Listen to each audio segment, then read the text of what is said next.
Assalamualaikum warahmatullahi wabarakatuh. Perkenalkan, saya atas nama Sugiyarti dengan NIM 2104075011034 dari kelas M213. Tujuan saya membuat video ini untuk memenuhi ujian tengah semester pada mata kuliah pembelajaran kelas rangkap di sekolah dasar. Selamat menyaksikan.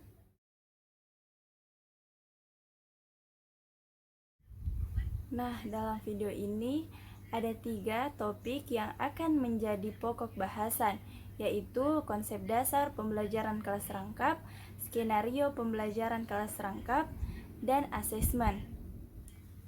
Nah, langsung saja pada topik yang pertama, saya akan membahas mengenai konsep dasar pembelajaran kelas rangkap, yang dimana terbagi menjadi 4, yaitu pengertian kelas rangkap, model yang digunakan dalam pembelajaran kelas rangkap, prinsip-prinsip pembelajaran kelas rangkap, tantangan, serta media dalam pembelajaran kelas rangkap. Nah, langsung saja kita masuk. Pembelajaran kelas rangkap adalah sebuah konsep di mana seorang guru mengajar 2 kelas atau lebih sekaligus dalam satu sesi pembelajaran. Nah, konsep ini sering digunakan untuk mengatasi keterbatasan sumber daya, terutama di sekolah-sekolah yang memiliki keterbatasan ruang atau guru yang terbatas. Nah, adapun model yang dipakai dalam pembelajaran kelas rangkap ada 3, yaitu model pembelajaran kelas rangkap 221, 2 kelas, 2 mata pelajaran, dan 1 ruangan. Selanjutnya model 222, 2 kelas, 2 mata pelajaran, dan 2 ruangan. Dan model terakhir 333, 3 kelas, 3 mata pelajaran, serta 3 ruangan. Nah, pembelajaran kelas rangkap membutuhkan pendekatan yang cermat dan terstruktur agar semua siswa dari berbagai tingkatan dapat mengakses pendidikan secara efektif. Nah, adapun prinsip-prinsip penting dalam proses pembelajaran kelas rangkap yaitu yang pertama, diferensiasi pembelajaran. Prinsip ini memastikan bahwa setiap penerima pembelajaran yang sesuai dengan tingkat kemampuan dan kebutuhan mereka. Nah, yang kedua, keterlibatan aktif. Melalui penggunaan strategi pembelajaran yang mendorong partisipasi, diskusi, dan kerja kelompok, guru dapat memastikan bahwa setiap siswa terlibat dalam proses pembelajaran. Selanjutnya, pembelajaran kolaboratif, yaitu mendorong kerjasama antara siswa dari berbagai tingkatan, membantu menciptakan lingkungan pembelajaran yang inklusif. Prinsip berikutnya itu fleksibilitas kurikulum. Yang dimaksud kurikulum harus dirancang sedemikian rupa sehingga memungkinkan siswa dengan tingkat kemampuan yang berbeda untuk tetap terlibat secara efektif. Nah, prinsip selanjutnya itu umpan balik yang konstruktif, yaitu memberikan umpan balik yang konstruktif dan terarah kepada siswa dari berbagai tingkatan yang dapat membantu mereka memahami kekuatan area yang perlu ditingkatkan dalam proses belajar. Nah, prinsip selanjutnya itu penggunaan teknologi pendidikan. Integrasi teknologi pendidikan modern dalam pembelajaran kelas rangkap dapat memfasilitasi aksesibilitas materi dan menyediakan sumber daya belajar yang beragam.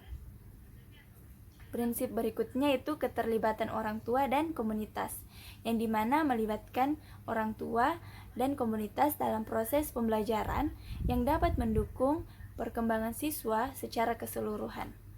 Nah, dengan memahami dan menerapkan prinsip-prinsip ini, guru dapat menciptakan pengalaman pembelajaran yang efektif dan inklusif bagi semua siswa di kelas rangkap. Pembelajaran kelas rangkap bisa memberikan manfaat, tetapi juga menimbulkan sejumlah tantangan yang harus bisa diatasi. Nah, adapun beberapa tantangan umum yang mungkin dihadapi oleh guru dalam melaksanakan pembelajaran kelas rangkap, yaitu yang pertama, pembagian perhatian, di mana seorang guru sulit untuk membagi perhatian yang sama kepada setiap kelas. Nah, hal ini dapat menyebabkan siswa merasa kurang terlibat atau terabaikan. Yang kedua itu manajemen waktu yang kompleks. Manajemen waktu yang efektif antara kelas yang berbeda bisa menjadi sulit. Pemisahan waktu yang tepat antara kelas dan transisi yang lancar menjadi tantangan tersendiri. Selanjutnya itu penyesuaian materi. Pembelajaran siswa dari kelas yang berbeda mungkin memiliki kecepatan belajar yang berbeda. Nah, menyesuaikan materi pembelajaran agar sesuai dengan kebutuhan dan kemampuan setiap kelas bisa menjadi tantangan. Selanjutnya itu penilaian yang rumit, yang dimana mengelola dan menilai kinerja siswa dari kelas yang berbeda secara adil dan efisien bisa menjadi tantangan, terutama ketika ada perbedaan dalam tingkat kemampuan dan pemahaman siswa. Selanjutnya, keterbatasan sumber daya. Keterbatasan sumber daya seperti ruang kelas, peralatan, atau materi pembelajaran bisa membatasi pengalaman belajar siswa dan kemampuan guru dalam menyampaikan materi secara efektif. Nah, selanjutnya yaitu kesulitan dalam kolaborasi. Keterbatasan waktu antara kelas yang berbeda dapat menghambat kolaborasi antar siswa dari kelas yang berbeda, yang sebenarnya merupakan salah satu aspek penting dari pembelajaran kelas rangkap ini. Selanjutnya, kesulitan dalam penilaian individual, yaitu memberi umpan balik yang mendalam dan individual kepada setiap siswa dari kelas rangkap bisa menjadi rumit dan membutuhkan perhatian yang ekstra. Selanjutnya, media yang dapat dimanfaatkan dalam pembelajaran kelas rangkap, yaitu yang pertama dapat menggunakan penggunaan teknologi digital. Integrasi teknologi seperti komputer, proyektor, atau perangkat lunak pembelajaran interaktif dapat membantu guru untuk menyesuaikan materi pembelajaran yang sesuai dengan tingkat pemahaman murid-murid dari berbagai kelas. Yang kedua, penggunaan video pembelajaran. Nah, pembelajaran dengan menggunakan video dapat membantu murid memahami konsep-konsep yang sulit melalui visualisasi yang lebih baik. Guru dapat menggunakan video yang sesuai dengan tingkat pemahaman kelas yang berbeda. Selanjutnya yaitu pembelajaran berbasis permainan. Nah, di mana memanfaatkan permainan edukatif dapat membuat pembelajaran menjadi lebih menarik dan interaktif bagi semua murid tanpa memandang tingkat mereka. Hal ini dapat mendorong partisipasi aktif dan keterlibatan yang merata di antara murid-murid dengan memanfaatkan media secara efektif. Guru dapat menciptakan lingkungan pembelajaran yang merata dan mendukung bagi semua murid dalam kelasnya. Kita masuk pada topik 2, yaitu skenario pembelajaran kelas rangkap.